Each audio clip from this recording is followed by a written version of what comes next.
ഇന്ന് ലോക മയക്കുമരുന്ന് വിരുദ്ധ ദിനത്തിന്റെ കൂടി പശ്ചാത്തലത്തിലാണ് ഇങ്ങനെയൊരു പത്രസമ്മേളനം നടത്താനായി തീരുമാനിച്ചത്.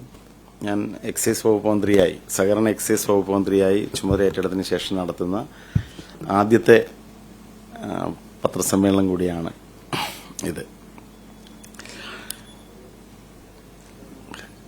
കഴിഞ്ഞ ഒരു മാസക്കാലം മന്ത്രിയായി ചുമതല ഏറ്റെടുത്തതിന് ശേഷം വകുപ്പിൽ ആദ്യഘട്ടത്തിൽ എക്സൈസ് വകുപ്പുമായിട്ട് ബന്ധപ്പെട്ട് നിലവിലുള്ളൊരു സ്ഥിതി വിലയിരുത്താനും അതുമായി ബന്ധപ്പെട്ട പഠനങ്ങൾ നടത്താനുമാണ് ആദ്യ സമയം വിനിയോഗിച്ചത്.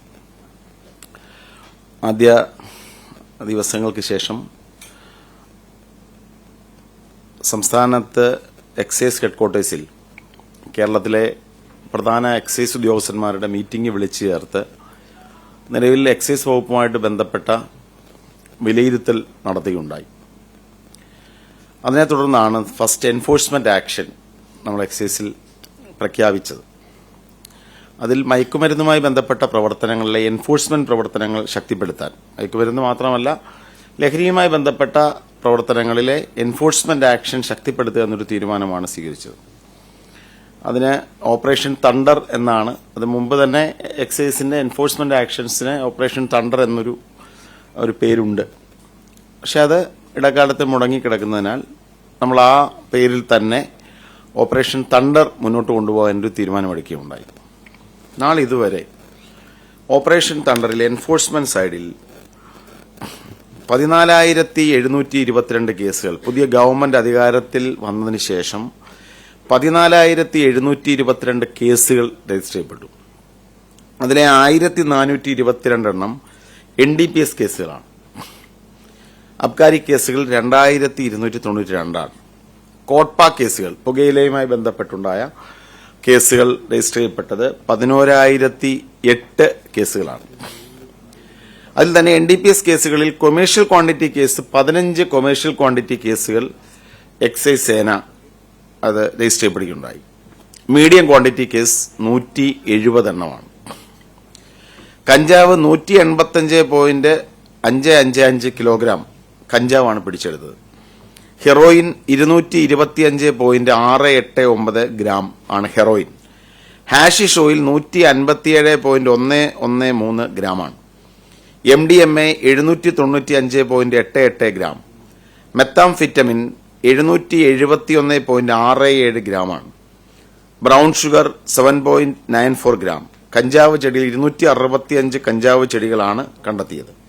ചാരായം 231.9 ലിറ്റർ തുടങ്ങി അത്തരത്തിലാണ് കാര്യങ്ങൾ പോകുന്നത്.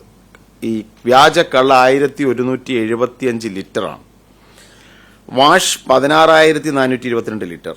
നിരോധിത പുകയില ഉൽപ്പന്നങ്ങൾ 5,584.569 കിലോഗ്രാം.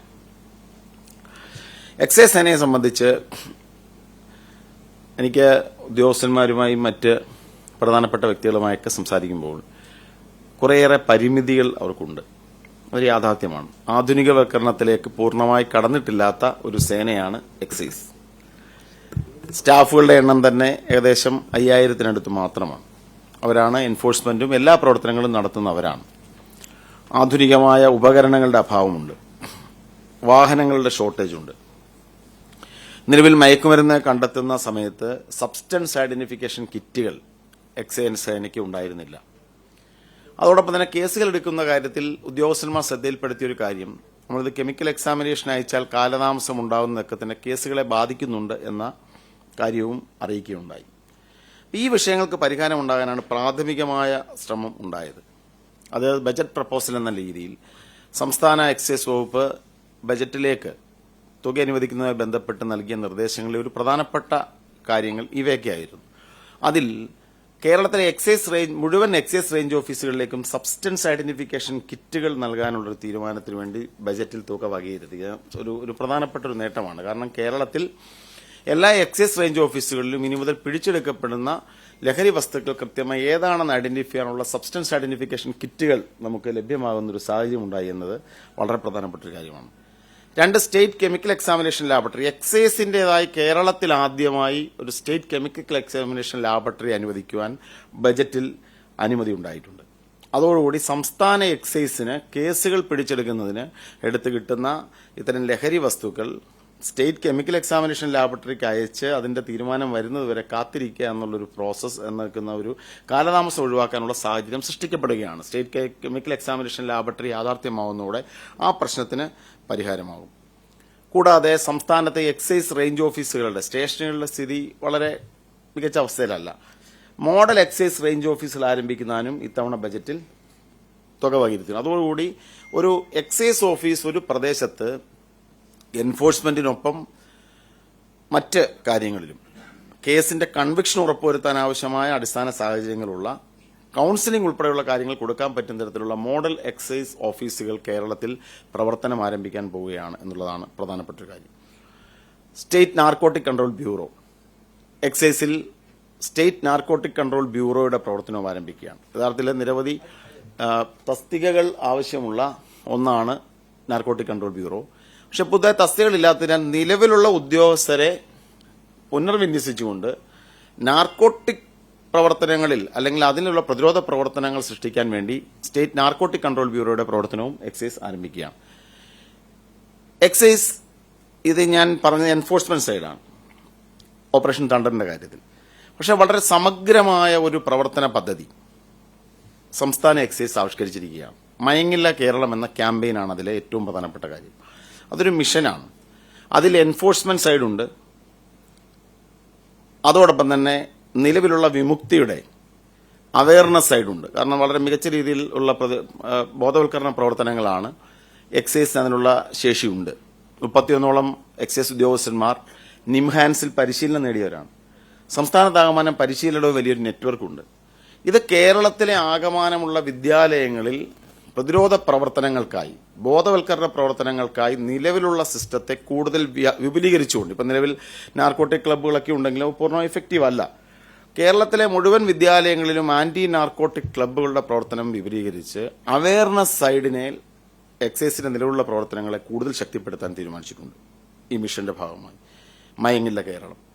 മൂന്നാമത്തെ പ്രധാനപ്പെട്ട പില്ലർ എൻഫോഴ്സ്മെന്റും അവയർനെസ്സിനൊപ്പം മൂന്നാമത്തെ പ്രധാനപ്പെട്ട പില്ലർ ഡി അഡിക്ഷനാണ്. സംസ്ഥാനത്തെ ഡി അഡിക്ഷനിൽ 14 ഡി അഡിക്ഷൻ സെന്ററുകളാണ് എക്സൈസിനുള്ളത് വിമുക്തി മിഷന്റെ ഭാഗമായി. ഈ ഡി അഡിക്ഷൻ സെന്ററുകളിൽ സൈക്കോളജിസ്റ്റും സൈക്യാട്രിസ്റ്റും ഒക്കെ ഉൾപ്പെടുന്ന നിലവിലുള്ള സിസ്റ്റമുണ്ട്. ഈ സിസ്റ്റത്തെ കൂടുതൽ ഇഫക്റ്റീവ് ആക്കുകയും അതോടൊപ്പം തന്നെ കേരളത്തിലെ എല്ലാ താലൂക്ക് ആശുപത്രികളിലേക്കും, അത് 77 സെന്ററുകളിലേക്ക് ഡി അഡിക്ഷൻ സെന്ററുകളുടെ പ്രവർത്തനം വ്യാപിക്കുക എന്ന ലക്ഷ്യമാണ് മയങ്ങില്ല കേരളം ക്യാമ്പയിനിൽ ഞങ്ങൾ മുന്നോട്ട് വെക്കുന്നത്. അപ്പോൾ നിലവിലുള്ള ഞങ്ങളുടെ സിസ്റ്റത്തെ കൂടുതൽ വിപുലീകരിച്ച് എല്ലാ താലൂക്കുകളിലേക്കും ഡി അഡിക്ഷൻ സെന്ററുകൾ. നാലാമത്തെ ഏറ്റവും പ്രധാനപ്പെട്ട ഒന്ന് പുനരധിവാസവും റിഹാബിലിറ്റേഷനും സാമൂഹ്യ സംയോജനവുമാണ്. പുനരധിവാസം, സമൂഹത്തിലേക്ക് ഇവരെ സംയോജിപ്പിക്കുക. പ്രധാനപ്പെട്ട പ്രശ്നം ഡി അഡിക്ഷന് ശേഷവും നിരവധി ആളുകൾ ഇതിലേക്ക് പോവുകയാണ്. അപ്പോൾ ഡി അഡിക്ഷന് ശേഷം റിഹാബിലിറ്റേഷൻ എന്ന് പറയുന്ന ഒരു പില്ലർ, ആ ഒരു മേഖല യഥാർത്ഥത്തിൽ വേണ്ടത്ര ഫോക്കസ് ചെയ്യപ്പെടാത്തതുകൊണ്ട് നിരവധി ആളുകൾ വീണ്ടും ഈ പാതയിലേക്ക് തിരികെ പോകുന്നുണ്ട്. റിഹാബിലിറ്റേഷനായി വളരെ സമഗ്രമായ ഒരു പദ്ധതിയാണ് എക്സൈസ് കമ്മീഷന്റെ നേതൃത്വത്തിൽ ഞങ്ങളതിനെ ആസൂത്രണം ചെയ്യുന്നത്. അത് പറഞ്ഞാൽ ഒരു പേഴ്സൺ സെൻട്രിക്കാണ്. ഓരോ വ്യക്തിയുടെയും പുനരധിവാസ ആവശ്യങ്ങൾ വ്യത്യസ്തമാണ്. ഇപ്പോൾ ഒരു കുട്ടിയുടെ 18 വയസ്സിൽ താഴെയുള്ള ഒരു കുട്ടിയുടെ പുനരധിവാസ ആവശ്യമല്ല മുതിർന്ന ഒരു ഡോക്ടറേറ്റ് ഉള്ള ഒരാൾക്ക് ചിലപ്പം വേണ്ടി വരുന്നത്, അല്ലെങ്കിൽ ഒരു സ്ത്രീയുടെ അല്ലെങ്കിൽ ഒരു പെൺകുട്ടിയുടെ ആവശ്യമല്ല മറ്റൊരാൾക്ക്. അപ്പോൾ അങ്ങനെ സമഗ്രമായി ചിന്തിക്കുന്ന വിവിധ സംസ്ഥാനത്തെ വിവിധ ഏജൻസികളെ സംയോജിപ്പിച്ചുകൊണ്ട് കായിക സംഘടനകൾ, cricket association, football association, athletic association, volleyball association, അല്ലെങ്കിൽ കയാക്കിംഗ് പോലുള്ള കാര്യങ്ങൾ, സാമുദായിക സംഘടനകൾ, ഇവരെല്ലാം ഉപയോഗപ്പെടുത്തിക്കൊണ്ടുള്ള വിപുലമായ പുനരധിവാസ പ്രോജക്റ്റാണ് എക്സൈസ് നിൽക്കുന്നത്. അതോടൊപ്പം തന്നെ സാങ്കേതിക വിദ്യയുടെ ഉപയോഗവും. ഇപ്പം നിലവിലുള്ളൊരു പ്രധാനപ്പെട്ട പ്രശ്നം മയക്കുമരുന്നിന്റെ ഇൻഫോർമർ ആരാകാൻ പലർക്കും ആശങ്കയുണ്ട്. ഇപ്പം എന്നോട് തന്നെ പറഞ്ഞ ആളുകൾ ഫോൺ ചെയ്ത് ഒരു വിവരം കൊടുത്താൽ നാളെ ഈ മാഫിയ വളരെ ശക്തമായതുകൊണ്ട് ഞങ്ങൾക്ക് എന്ത് സുരക്ഷിതത്വമെന്ന് ചോദിക്കുന്നവരുണ്ട്. ഈ ഒരു വിഷയത്തെ സംസ്ഥാന എക്സൈസ് അഡ്രസ്സ് ചെയ്തു. വളരെ പ്രധാനപ്പെട്ട ഒരു പോർട്ടൽ, മയങ്ങില്ല കേരളം ജനജാഗ്രത പോർട്ടൽ, ചുരുങ്ങിയ ദിവസങ്ങൾക്കുള്ളിൽ തന്നെ സംസ്ഥാന എക്സൈസ് അത് ഓപ്പറേഷണലാക്കിയിരിക്കുകയാണ്. ജൂലൈ 1 മുതൽ അതിന്റെ പ്രവർത്തനം ആരംഭിക്കും എന്ന് പറഞ്ഞ് ഇനി മുതൽ ഫോൺ ചെയ്ത് പറയണ്ട, പോർട്ടലിൽ വിവരം നൽകാം. ഇൻഫോർമേഷൻ മാത്രമല്ല, ഒരു ഗാർഡിയനായി പ്രവർത്തിക്കുന്ന ഇൻഫോമിംഗ് സിസ്റ്റം മാത്രമല്ല ഉള്ളത്. ഇപ്പോൾ ഒരാൾക്കൊരു കൌൺസിലിംഗ് ആവശ്യമുണ്ട്, തീർച്ചയായിട്ടും ഈ പോർട്ടൽ രജിസ്റ്റർ ചെയ്യാം. നമ്മുടെ കൌൺസിലർമാർ, എക്സൈസ് കൌൺസിലർമാരും മറ്റ് കൌൺസിലർമാരെ അറേഞ്ച് ചെയ്ത് കൌൺസിലിംഗ് നടക്കും. ഒരാൾക്ക് ഡി അഡിക്ഷൻ വേണം, ഇതിൽ രജിസ്റ്റർ ചെയ്യാം. നമ്മുടെ ഡി അഡിക്ഷൻ സെന്ററുകളുടെ പ്രവർത്തനം അതിനായി ഉപയോഗപ്പെടുത്തും. അതോടൊപ്പം മറ്റ് സേവനങ്ങളും. അപ്പോൾ വളരെ ഇന്ത്യയിലെ ആദ്യത്തെ പോർട്ടലാണ്, ഇന്ത്യയിലെ ഒരു എൻഫോഴ്സ്മെന്റ് ഏജൻസി, ഒരു ഏജൻസി സമർപ്പിക്കുന്ന ആദ്യത്തെ ഇത്തരത്തിലുള്ളൊരു പോർട്ടലാണ് സംസ്ഥാന എക്സൈസിന്റെ മൈങ്ങില്ല കേരളം ജനജാഗ്രതാ പോർട്ടൽ. അത് ജൂലൈ 1 മുതൽ അതിന്റെ പ്രവർത്തനം ആരംഭിക്കുകയാണ്.